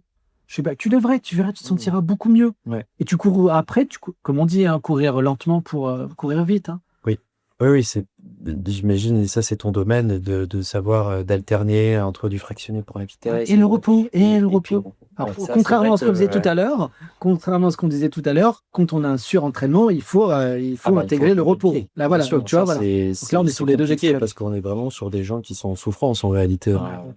Et qui développent des problèmes de tension, des problèmes de rythme, et puis les blessures. Symptômes, et puis les blessures. Effet, voilà, ils se parce que même s'ils font du sport, ils font du sport surcharge. C'est une surcharge d'entraînement et le corps, à un moment donné, il va dire stop. Oui. Est-ce que tu vois, ce sera ma dernière question, dernière approche. Oui. Enfin, il y en a une dernière avant ça.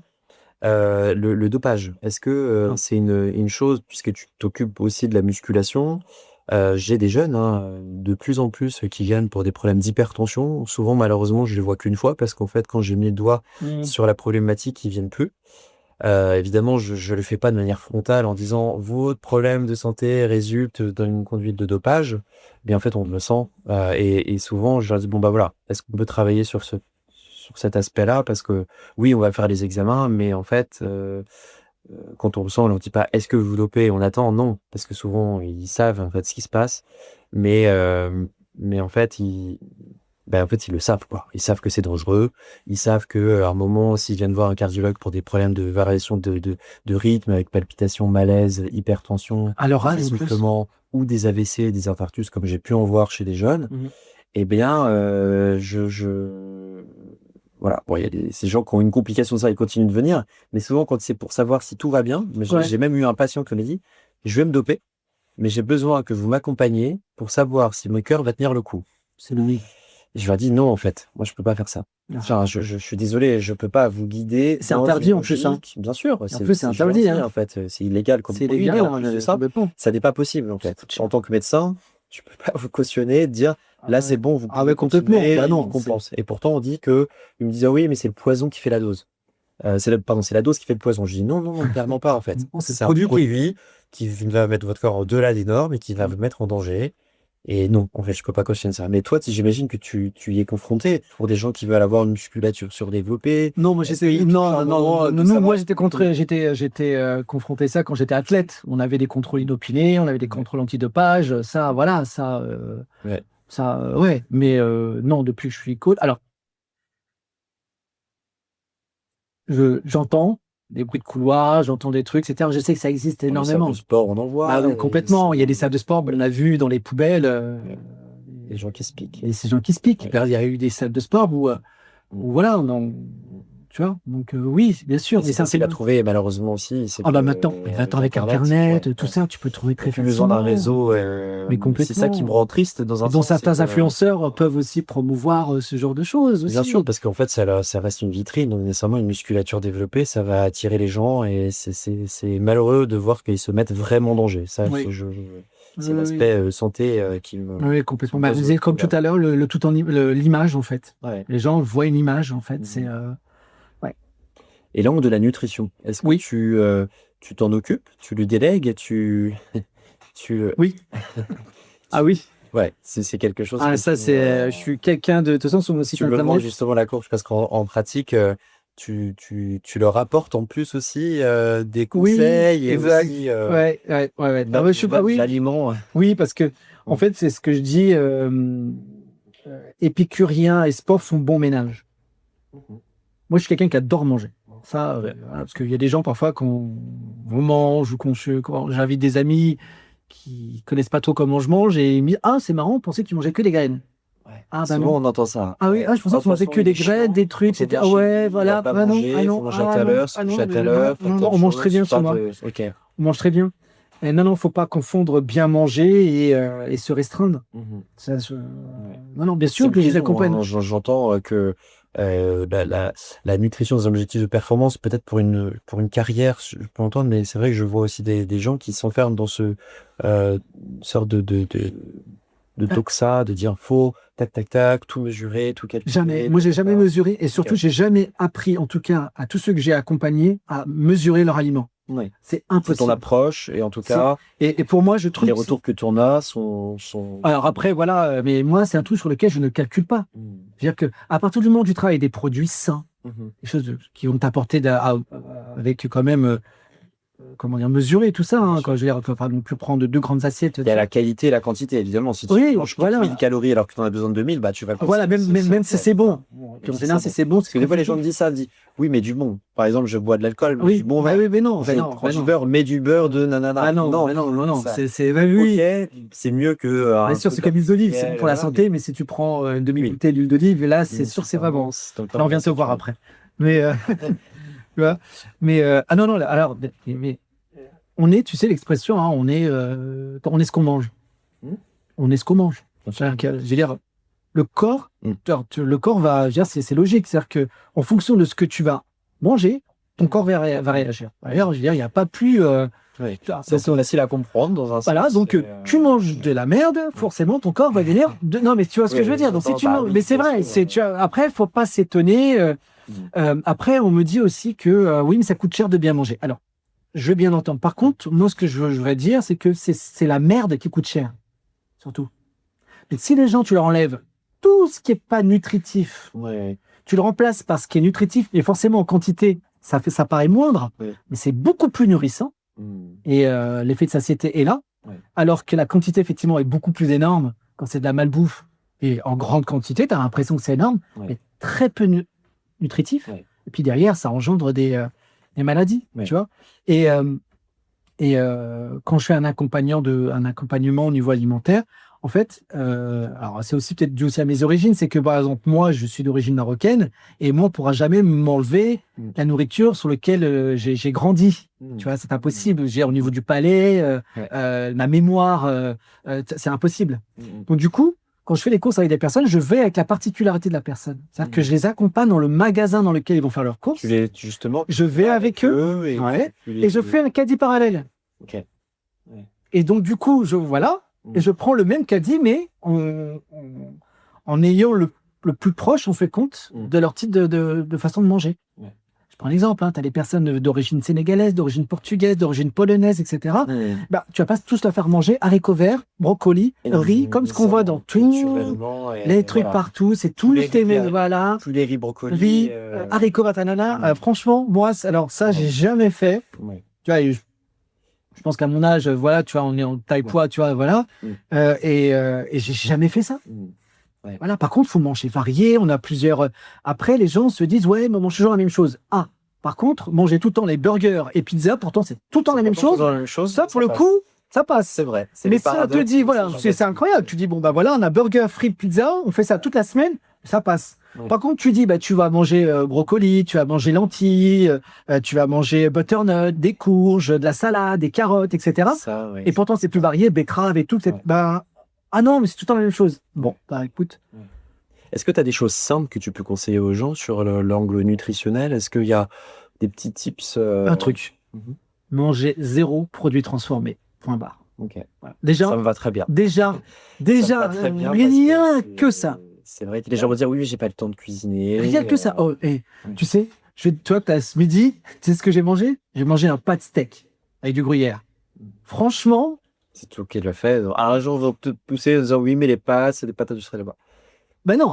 Ah oui, mais non, mais non, mais dans ces cas-là, quand j'ai transformé, c'est de l'ultra transformé. D'accord, voilà. Ok, voilà. Là, ça risque du blé, de l'eau. Il y a des conservateurs, des choses qui sont faites sur la boîte, conservateurs. 1 an, 2 ans. Exactement. Et en plus, pour l'avoir fait avec des produits qui sont pas naturels, des substituts d'eux. Voilà, le fromage, on sait que c'est beaucoup de produits qui sont faits avec soi-disant du fromage, c'est pas du fromage. Ouais. Donc, c'est sûr qu'il y a des petites choses simples qui. Montre déjà commencer à prendre 0 produit transformé, déjà, voilà. Ouais. Oui, c'est des messages qui sont clairs. Écoute, je suis content de voir qu'en fait, dans ton quotidien professionnel, déjà, tu appliques les conseils que tu prodigues que tu suis. Mais en fait, c'est très complet et je pense que ça va rassurer aussi beaucoup les gens de savoir qu'en fait, tu les accompagnes sous l'angle, certes, de l'activité physique, l'angle psychologique par le soutien à l'accompagnement. Que tous les objets qu'on peut voir et les technologies, en fait, à un moment, c'est bien, mais en fait, ça fait pas tout. Et il faut revenir des fois un peu au principe de base qui est qu'est-ce que vous recentrez sur l'humain. Et puis, tout l'aspect autour de l'activité physique, ça va être aussi la nutrition, le sommeil. Et je suis content de voir que dans le coaching, il y a cet aspect-là et c'est pas l'imaginaire collectif de dire, on va faire de vous un athlète ou un bodybuilder qui va pouvoir afficher ses muscles sur les photos. Et pourquoi bien même ça peut être agréable, mais en tout cas, c'est pas ce que les gens la plupart du temps recherchent. Ils cherchent du plaisir et se sentir mieux dans leur corps. Et beaucoup de coachs sont comme moi en fait. Ouais. En fait, mais c'est encore une étiquette qui reste accrochée. Il faut que l'a priori négatif. Alors que non, beaucoup aujourd'hui exercent super bien le métier. Hein. Ouais. Et c'est vrai qu'il y a toujours une petite partie qui. Comme tout. Oui. Il y a du bon, du moins bon. Est-ce que, on arrive à la fin de l'émission. Est-ce que tu aurais une citation, quelque chose qui pourrait. Alors là. Ou pas, je te prends un peu comme ça. Ouais, je sais, mais non, non, c'est. Moi, je l'ai dit tout à l'heure, mais c'est vraiment un truc que je répète souvent à mes clients parce que c'est vrai que 70% des résultats de notre santé, de plein de choses, dépendent de la nutrition. Parce que du coup, on finit par ça, mais c'est quand même aussi. Je veux dire, sans manger, on ne peut pas vivre. Hein. Bien sûr. Je dis, n'oubliez pas qu'on est ce qu'on mange. Donc, quand vous allez acheter quelque chose, quand vous allez prendre quoi que ce soit, n'oubliez pas que c'est ça qui va avoir l'impact sur vous. Voilà. Déjà, rien que ça, c'est un impact qui est énorme sur la santé en général. Avant même de parler d'activité physique, déjà, c'est un produit construit. Parce qu'on mange. J'entends bien et je suis très aussi content de le partager parce que c'est pour moi en tout cas un élément de prévention essentiel et que j'ai beaucoup de mal malheureusement à faire entrer. On termine l'émission. Est-ce que tu aurais quelque chose qui te ferait plaisir d'être abordé dans la chaîne? Est-ce qu'il y a quelque chose qui te pourrait un thème, un autre thème qui pourrait ou une personne ou un sujet qui pourrait intéresser les gens ou que tu vois dans ton quotidien, qui ressort assez souvent? On m'a parlé de la nutrition sur le dernier épisode, dernière interview que j'ai eue, et c'est vrai que faut que je m'y consacre sous l'angle de la cardiologie, parce que je ne prétends pas être nutritionniste, mais il y a peut-être... est-ce que tu as ça? Ouais, non, la nutrition, ça c'est bien, mais... Bon, ok. En effet, on a balayé beaucoup de choses, donc j'aurais pas envie de dire. Là, franchement, parce que c'est un truc de quoi? C'est-à-dire que de faire appel à un autre intervenant, c'est ça? Pour justement parler sur un sujet qui est en rapport avec toi, puis un autre sujet, par exemple.